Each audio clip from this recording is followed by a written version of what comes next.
We're interrupting today's video to give a massive thank you to today's sponsor, Carly. This Carly OBD2 scanner can be plugged into all makes and models that support OBD2. It's the perfect tool to access valuable data on your car. Diagnostics, emission checks, live data and vehicle information are easy to access with this one scanner that works for all brands. You can also do service resets, parking brake resets and much more. I've just changed the wheels on my M4 and didn't put the tyre pressure monitoring sensors back into my new wheels, so this has now created a light on the dash. I'm going to code this out very quickly with the Carly OBD scanner. I'm also going to go into the customization settings and recode a few of the screens, changing the center screen to an M4 logo and the welcome screen to an M Performance logo. I've also turned on the lock and unlock notifications so it beeps when I unlock and lock the car.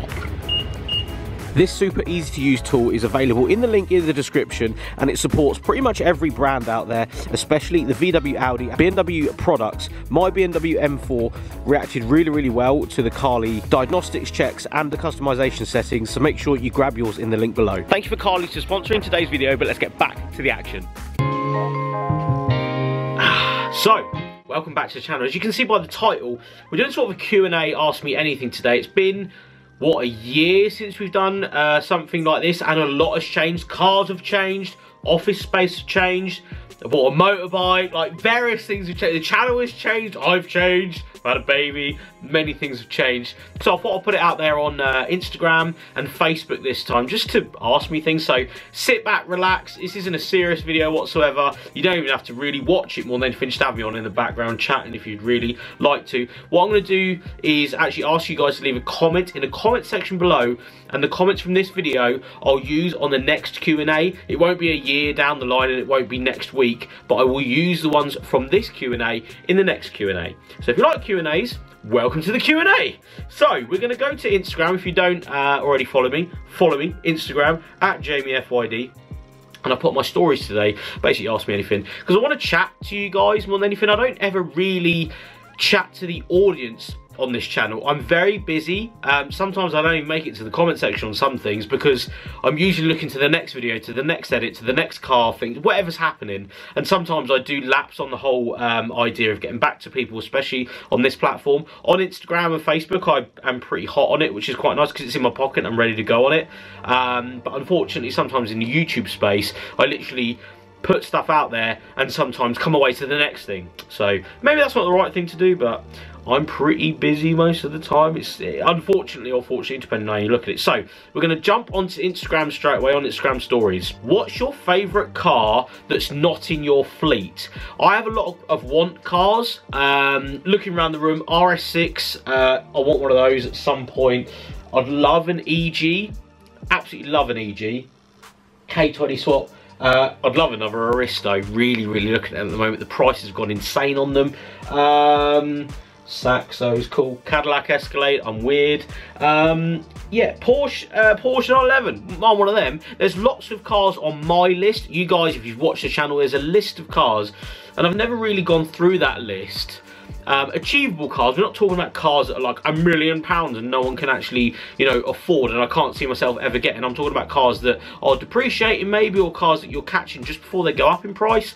Cars like that I've always wanted and want to, you know, have my turn in for a year or so. I will make a video on that, I think, more than anything, or at least make my own list and share it with you guys. I think that would be a shout. But at the moment, favourite cars, there's too many of them. That's why I go through them quite a lot. I wouldn't mind, I'd love a Clio V6. Absolutely love a Clio V6, but never gonna happen. They've gone literally to the moon at the moment. What's your plans for your business? Just grow more than anything. FYD, I've sort of tried to hit YouTube a little bit harder this sort of year, especially after the lockdown. Wanted to really create more content and enjoy the channel a little bit more and drive cars that I like more than cars that make views. I know that's one of those things I shouldn't be saying out loud, but I really like there's an S63 video that's just gone on the channel, and that was sort of one of the best days at work for me because I love big stupid luxury cars that are really expensive and depreciated heavily. So for me, I've been trying to do a little bit more of that and please myself in that sense.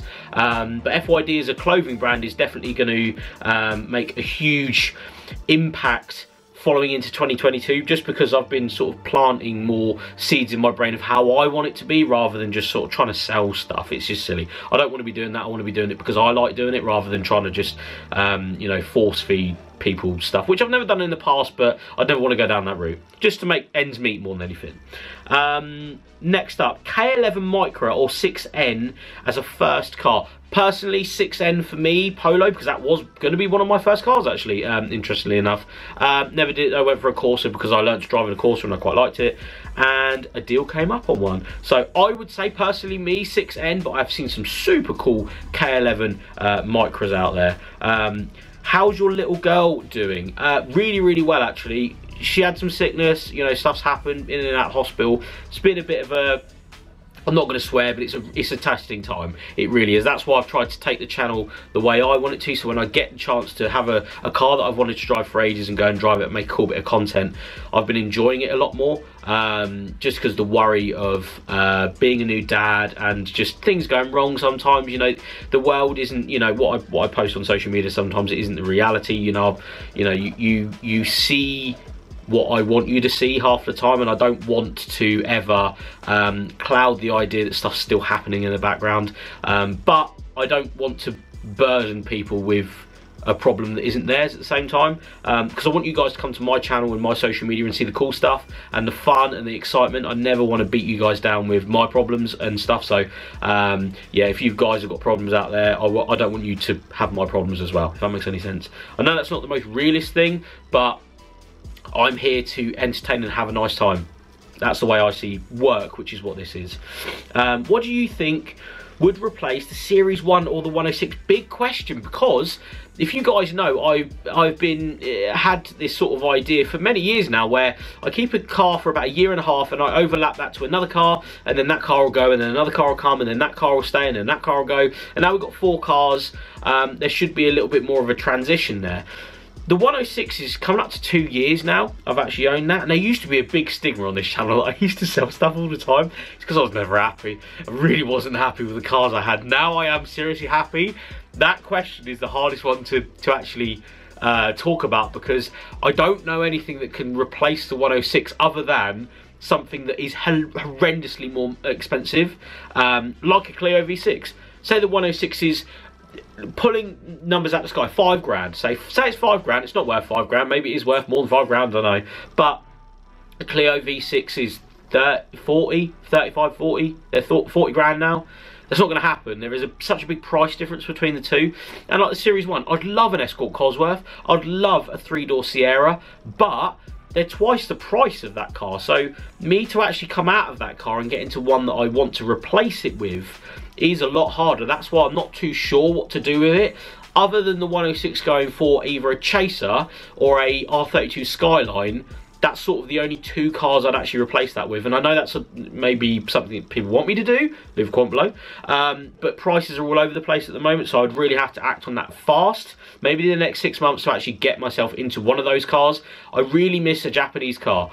I know there's people on this channel that used to be into Japanese cars and maybe have moved, or people that are mainly into Fords and don't understand the Japanese stuff. Japanese cars are so high in my want list of cars and stuff, so it's just the prices have gone mad on them, which is such a shame. Should have bought a Chaser when Josh bought his Chaser. Really, really should have. Skyline or Supra? Supra, but for monetary terms, Skyline. You can get a better Skyline for cheaper money than you can a Supra at the moment. I see NATs, right, NAT, auto for like £30,000, where you could get an R32 Skyline GT, whatever you want it to be, manual turbo for like under 20. Do you know what I'm saying? There's a bit of a difference there. I know that's not the same car, but to me that would be probably the way to go, depending on how much money you have to play with. Please go on Officially Gas Podcast. That would be sick. I'd love to. Hit me up if you ever want to do it, mate. That would be really cool, actually. Dream car. Now, if we're talking about cars that are no monetary value, as in you couldn't put a price on it, Pagani Cinque Roadster, the white one, carbon fibre, red stripe on it, convertible. It would be, yeah, it'd be mad. but that's never going to happen. I'm probably never even going to see one, let alone drive and experience the ownership of that car. So for me, we're going to come back down a little bit. Lexus LFA maybe, but that's still like top tier. So maybe an RS6. RS6 would be a shout. That's pretty good. Dream car for the money, I think, because that's the sort of does everything, could enjoy it every day. Most fun car for 12 grand. This guy said a 90s Mini, Rover Mini is top of my list at the moment. I would personally say not necessarily a Mini. I don't know, you get a lot of car for 12 grand these days, I feel. The most fun would probably be in some sort of Japanese car, but then Japanese cars are expensive. French cars, they're all a bit funny, if I'm honest. They're cheaper than 12, but you don't get as much value for money in a French car, I don't think, because the newer cars with more tech aren't as exciting. The Ford stuff, I don't believe you can buy, you know, STs and that, but in my opinion, I'd buy something else. You know, something older, but they're more money. So I don't know, for the money, I'd probably go German. Some sort of, I know it's boring, but an S3 or something like that does everything. If you have it as a second car, you could go and do something silly, but as a main car, it would have to be something like that. I would say, actually, not most fun, but the best car I would say is an S4, supercharged 3-litre one. You get 500 horsepower out of it. It's big, comfy, fast, and nimble, and they're nice. They're a nice car. So if you're trying to get everything in there, that would be what I'd go for. But if it was a second car, I'd go for something older and, you know, not as daily needed, if that makes any sense. Opinions on the Citroen C2 VTS. How they compare to a 106 GTI predecessor. I have not, to this day, driven a C2 VTS. Really want to, so if you have one, Isle of Wight based, or you're around the south, let me know. Would love to shoot it, but I haven't actually driven one. But I also know there isn't such a big following for them either. So it's quite hard for me to understand why there isn't. Sort of like the 206 GTIs, there isn't such a big following for them, or as of yet. So me trying to understand that car, it isn't a reality until I've driven it. So I'd really like to see what those cars are like before I make an assumption. But on an outsider's point of view, for someone that, you know, likes French cars, I own a French car, I've owned, you know, a few French cars now, there doesn't seem to be as much hype for me, maybe, but as much hype for a C2 as there was for a Saxo and a 106 of the same generation. We will make our way over to Facebook now, because I've just put something up, so I'm doing this sort of on the fly. So, will you be doing t-shirts and hoodies in bigger sizes for the larger chaps? Now, yes, I've wanted to do this for years, but this is more of it's not a me problem fault, it's a supplier problem fault. So for me, it's harder to find bigger size stuff that is good quality. Usually the bigger size you go up, the worse the quality is, and I ain't having that on. I'm not having my brand working with that. I've worked with a few people that do cut and sew stuff in the past and wanted to do a cut and sew bigger size stuff, but it just sometimes doesn't feel like it's in my best interest to offer something like that many people aren't interested in. If there was a bigger demand, yes, but at the moment the demand is quite low, which is a shame. So for bigger size stuff anyway, so it is something I want to do, but the demand really has to be there. Although I want to jump through all the hoops for all the people, I can't have 400 XXXL hoodies sat there doing nothing, because of course this is a business, unfortunately. I have to make ends meet and pay bills and all that sort of business. E90, E92, 335i or 335D and Y. I would say 335D if it's daily, but if you want to go more power like turbos and all this other business, go 335i, because it's the new generation of the Supra 2JZ. Maybe, let me know in the comments below. But for me, the diesel would be the one to go with, because you can get more out of it quicker. I don't think there is as much problems with them. You know, rattle from the wastegates and turbos and various things that the 335i's have. But yeah, I'm not too sure. I'd probably go D if it was me. What is the one vehicle you eventually hope to own and settle down with? I've had this discussion with myself quite a lot recently, mainly because running 4 cars on a YouTube channel and modifying them, getting them right, making sure they're cool, making sure they work, making sure they're lovely is a full-time job. I don't know how people do like big collections. That would really just be like the hardest thing, to have like 10 cars. If it was 10 new cars, it's fine to put one charge, but like if it's 10 old cars that constantly need work, constantly need things happening to them, then that is really hard to find parts, find the right people to work on them, find the right paint shops, find the right mechanics, just find all these things. That's sometimes the hardest thing. And then waiting 6 months, waiting a year for the content to come around, waiting, you know, for parts to come through, various things like that. It's actually quite difficult. You would know if you've built one car, but if you've built multiples at the same time, or at least trying to refresh a car, yeah, it's quite a big task. I don't know what it would be though. It would have to be some big German fast thing. I think that would probably be the one thing that would replace all, but I'd still have that lust and still look for old cars all the time. The Cadillac would never go anywhere, so I'd always have a second car, which would be that Cadillac, regardless of what happens.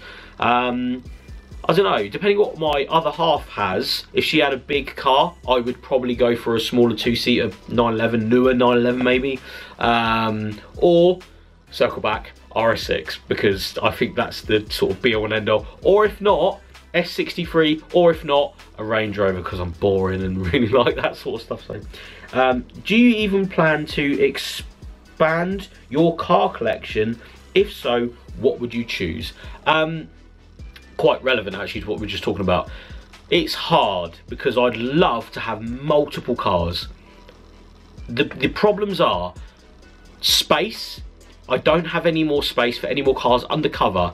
The Cadillac and the 106 are already outside. The M4 is going to be outside. I don't really want to bring another car to it all to have that sat on my driveway. I'd want it to be indoors. So that's the biggest. My priority is keeping these cars nice. You get them to a level, to a point, and I want to keep them at that point rather than deteriorating back down to how you found them. So there's that. Sometimes I look at the price of cars and think, oh, I could just, you know, sell my Series 1 and buy this and sell the 106 at the same time and buy one car. And I'm not sure if that's going to make me happier than seeing those two cars and knowing that I've achieved those cars, if that makes any sense. I would love to have a collection of tons of cars, but it would have to be in a big warehouse where I can go look at them all, have a coffee, sit and have a chat and have a laugh and, you know, enjoy them in that sense, and then take one out and then park it up again. You know, that would be my dream. But having 4 at the moment and running them with the channel just to keep people updated and keep them going, it is financially really expensive to do that.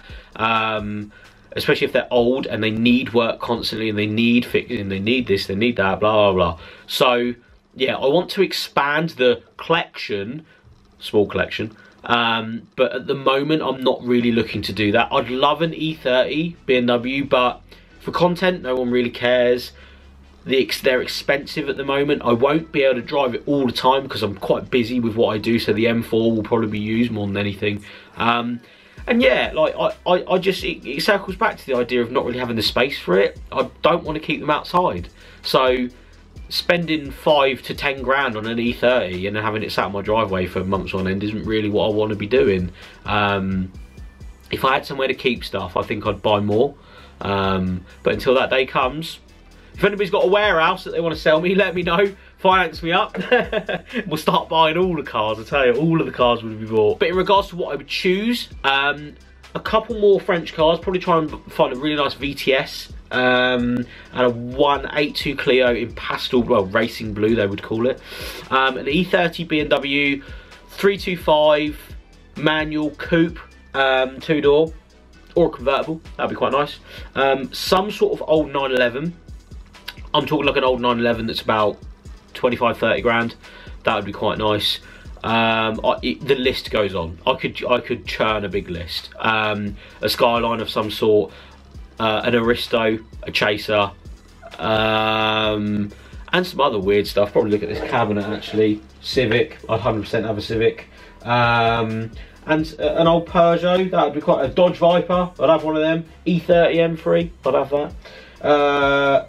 yeah, just pretty much, and an old pickup truck actually. I'd have another old pickup truck, proper nice, bagged, patinaed, you know, turnkey, nice motor in it, something like that. But yeah, I'm a bit weird for cars. I like it all, which is the biggest problem, because then I want to own it all. I'd quite happily own a Series 1 and a pickup truck and a BMW and a, do you know what I'm saying? There's no niche for me as a person, as a driver. I love the luxury cars, and I love the JDM stuff, so that'll always be top tier. The American stuff is just underneath it, but it's still really, really top tier, and then it sort of goes down. French stuff's quite high as well, because I love a French car. It's just cool. I think it's cool anyway. Whether other people do, I'm not sure, but yeah, I think it's cool. Jumping back over to Instagram, we have the last couple of questions, so thank you guys for sending them in. What's next for the M4? I had a 2-week turnaround to, it's not a build, it's just stickers and some wheels and stuff. I had a 2-week turnaround for content on that, so get the wrap on, get the wheels on, get the spacers on, get the, you know, springs, all that, tyre stickers, do the promo, all that sort of stuff, make it really, really cool, and then drive it around. I don't really think, other than like putting carbon side skirts and carbon bits on the back, other than that, and I wanted to maybe replace the steering wheel, other than that, I don't really think I'm going to warrant the spend of money on it anymore, because I want to replace the engine in the Cadillac, or at least do the engine up in it. I want to spray a few more bits on the Series 1 and the 106 and get the 106 MOT properly and make sure all the underneath is nice. Like, there's those things, so I have to keep that in mind. If I am going to spend money on the M4, it would take money away from those other project cars, so I have to keep that in mind if I am going to go down the route of putting anything else on the M4. That's why I'm probably just going to keep it as is and take it to shows. That's the whole idea. Make sure I can take it to shows next year, make sure it's running sweet, and maybe AT Motorsport Stage 2, we shall see in the future. Next question, second to last. I know a guy who's got his M4 to around 670 horsepower. I think it was 600 plus.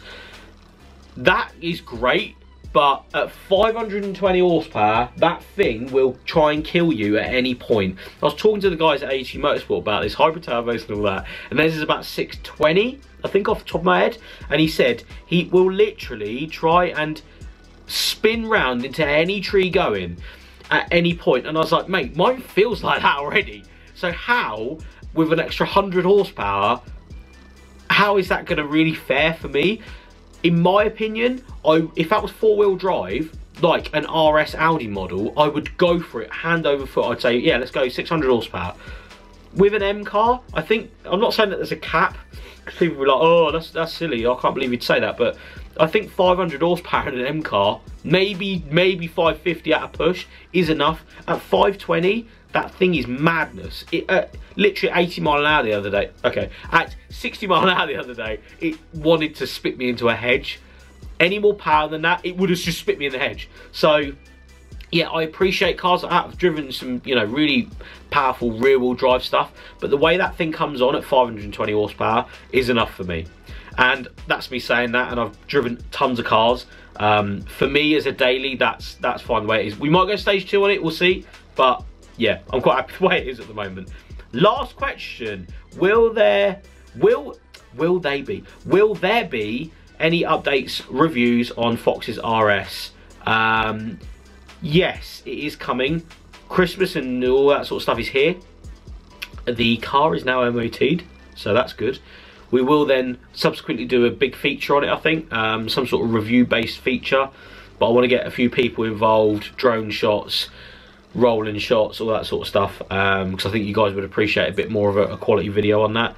Mainly because that's the car that you guys know pretty well from the channel, so doing a follow-on video that's really, really nice would be the key. But we'll do that maybe in the not so distant future, maybe January, February time, or maybe not, you know, closer to the summer when it's a bit nicer outside. We can do a bit more of a production on it.